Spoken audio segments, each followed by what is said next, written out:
Okay, I wanted to talk about this hashtag that's been going around past couple of days. It might even be longer than that, past couple of weeks. And I didn't put too much stock into it when I first saw it because, these hashtags nowadays are everywhere. But it's not until I saw a photo of what this hashtag was promoting that it caught more of my attention. If you don't know what this is, it is the hashtag release Zack Snyder's Justice League on Netflix, or Zack Snyder's Justice League to Netflix, whatever it might be. That is the premise of what this hashtag is fighting for. There are a group of people who are trying to get the licensing of DC characters to be brought over to Netflix so that while James Gunn and Peter Safran work on their new DCU for Warner Brothers and DC itself, you will have Zack Snyder being capable of finally finishing his vision on Netflix. At first glance, yeah, it's a really cool idea. I mean, Netflix will take anything nowadays, so why not? But there are just so many reasons why this wouldn't work and why it would never happen. Hey, if something happens down the line where this actually did happen, I would happily be wrong about this because I would like to see Zack Snyder's vision get continued and finished, but this is just not going to happen right now, especially. I, as many of you know, do like Zack Snyder's vision for DC. You can be a fan of something without going through to the extremes like boycotting certain things or refusing to support or watch certain things. But what I will say is I'm sick and tired of all these people acting like the Snyderverse fans are a cancer, because that simply isn't true. In each community, you have people who are one extreme or the other. In every community, you're gonna have good eggs and bad eggs. And I'm so sick and tired of people acting like the Snyderverse fans are just bad people, because that's just not the case. It's the same way that people hate the Snyderverse or hate his movies. A lot of those people are very disrespectful and not kind. And I'm talking about higher up executives, I'm talking about people in the industry, and I'm talking about your average fans who just are not good people towards the Snyderverse. You have good and bad people everywhere, and I'm just really tired of people attacking the Snyderverse fans for only being bots and for literally being a type of cancer, because it's not true. At the end of the day, DC will be divided for a very, very, very long time. Whether it be fans or enemies of James Gunn's DCU, fans or enemies of the Snyderverse, fans or enemies of the CW verse or the HBO Max shows they make. You can blame Warner Brothers for all of this. As much as people want to hate on Snyder fans, as much as people want to hate what James Gunn is doing with his new universe, as much as people want to argue and fight with one another, at the end of the day, the fault lies with Warner Brothers. Warner Brothers created this. This is their fault. They have created a divide of DC fans that will last for a very, very long time. And because of that divide, I will not be surprised if none of us can get on the same page with these new DC universes. And I pluraled DC universes because who knows if we'll get another one if James Gunn's doesn't work. Now, in a way, I applaud the Snyderverse fans for being so adamant on getting Zack Snyder's vision told on screen. It is absolutely unfortunate what Warner Brothers did to Zack Snyder. It's unfortunate the state that we find ourselves in DC today anyways. Like I've said, I really like Zack Snyder's movies. I think Man of Steel is the best Superman film and one of the best superhero films we've ever gotten. I think Batman vs. Superman is vastly overhated and is a very, very well thought out movie, even though at times a little convoluted. And I think Zack Snyder's Justice League is the Lord of the Rings of superhero films. The fact that it's 4 hours long and was capable of keeping a coherent story. Now, even though I love his movies, the majority of his movies at least, I don't agree with everything he does in his films. You know, Batman being a killer in Batman vs. Superman. I mean, I understand what he was going for. I just would never have done that for my Batman in general. Batman being a 45-year-old man to kickstart a Batman for a new universe. Once again, I understand what he was going for. I just wouldn't have done that. Doomsday being the main villain at the end of Batman vs. Superman. Whether or not I would have done it, because I go back and forth on that every single time I think about the movie. Even though Doomsday looks fantastic on screen cinematically, the way he was handled, I would have done it much differently. My point being is that Zack Snyder's story is more of a multiversal story. It's a story that I guess you would say is not the main canon DC universe, and I'm fine with that. So am I saying that James Gunn and Peter Safran's universe is going to feel more canon and more true to the source material?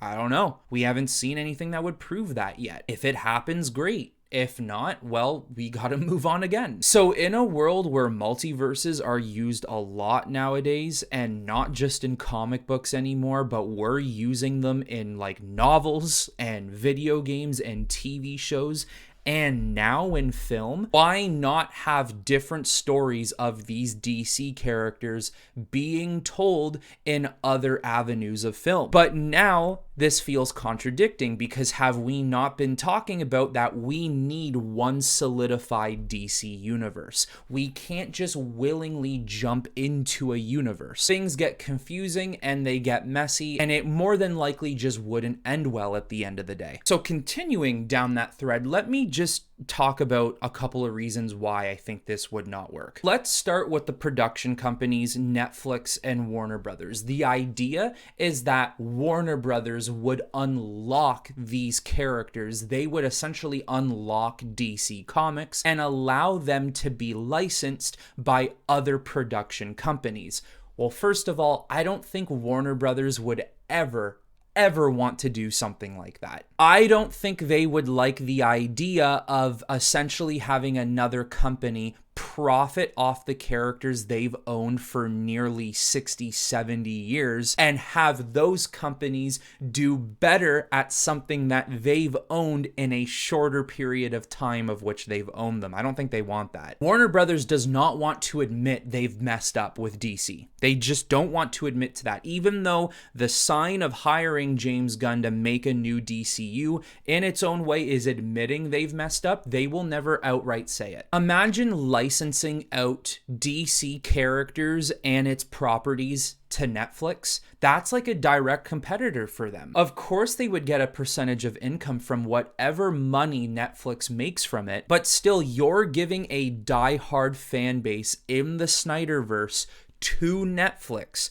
Could you imagine if it actually succeeded on Netflix? That would make Warner Brothers look even worse in the sense of how dumb do you have to be to have not continued with the Snyderverse? Look how well it worked on Netflix. Their problems get worse. They know they're stupid for what they've done. They don't need it to be shown on screen. I mean, you could then look at it in another perspective of, oh, well, Warner Brothers is billions of dollars in debt. Whatever makes them money, they should do it right now. And I'm sure that would make them money. But I think they are more keen on being stubborn about the Snyderverse than the acceptance of making a couple $1 million. I don't think they want it. How about the cast and crew, and more particularly the Justice League themselves? Well, you look at Ray Fisher. Well, Ray Fisher would come back because clearly him and Zack Snyder are good friends. Gal Gadot, I'm sure, would return as well. She probably has a good relationship with Zack Snyder, and there's really nothing holding her down right now, so why not? But this is where it gets difficult. Look at everybody else in this cast. Let's start with the criminal himself, Ezra Miller. I don't think Zack Snyder would want to deal with Ezra Miller, and I don't think Netflix would want to deal with Ezra Miller.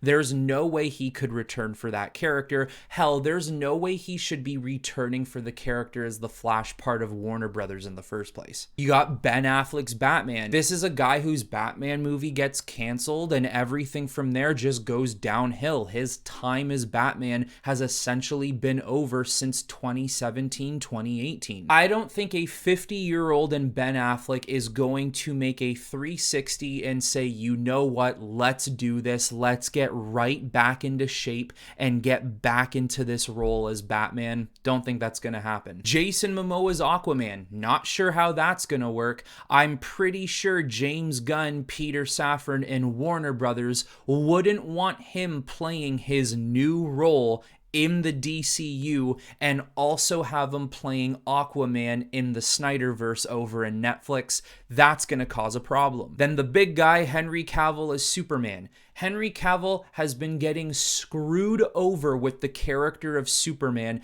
ever since 2017, 2018. Right now in his life, I really don't think he'd want to return as Superman. I think he feels very salty to the way things were handled with him as that character and Warner Brothers themselves. Also, too, it is said that Henry Cavill has wanted to play the more hopeful version of Superman ever since the days of filming Justice League, which was back in 2017. So I don't know if he would be interested in coming back to finish Zack Snyder's vision, which a lot of that entails him being the evil Superman. And he really wouldn't be able to play that hopeful Superman until the final film. And then let's also look at Zack Snyder. I think Zack Snyder is moving on, and I think it is best for him and his mental health. And I'm not talking about trolls or haters, people who don't like his vision, people who talk trash about him, all that typical stuff you will get from people who have nothing else better to do with their life. I mean more so the stress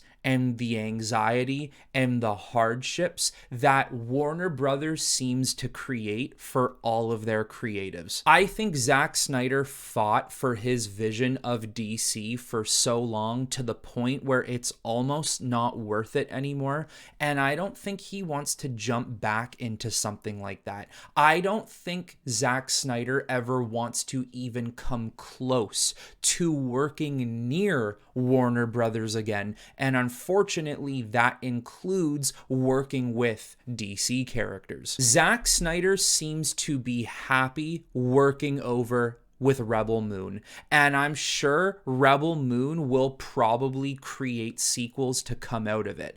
I'm sure Zack Snyder has a ton more projects that he's got planned after Rebel Moon as well. I don't think he wants to come back to the killer headache of working for DC and Warner Brothers again, even if it got picked up by Netflix. What would this deal even entail? Because you got to imagine it's more than just Zack Snyder's Justice League films. You would have to imagine that the people who have started this hashtag, they're asking for the David Ayer cut of the Suicide Squad. They're asking for Justice League 2 and Justice League 3. And they would also probably be asking for the Ben Affleck Batman movie, which was going to feature Deathstroke as the main villain. They probably want 4 films out of this. And Warner Brothers is very keen on not having the world see the David Ayer cut of Suicide Squad. Now, I have my own opinion on that. I think there is a David Ayer cut of the Suicide Squad. Do I think it's better than what we got? Yes, probably. Do I think it's a great movie in general, though?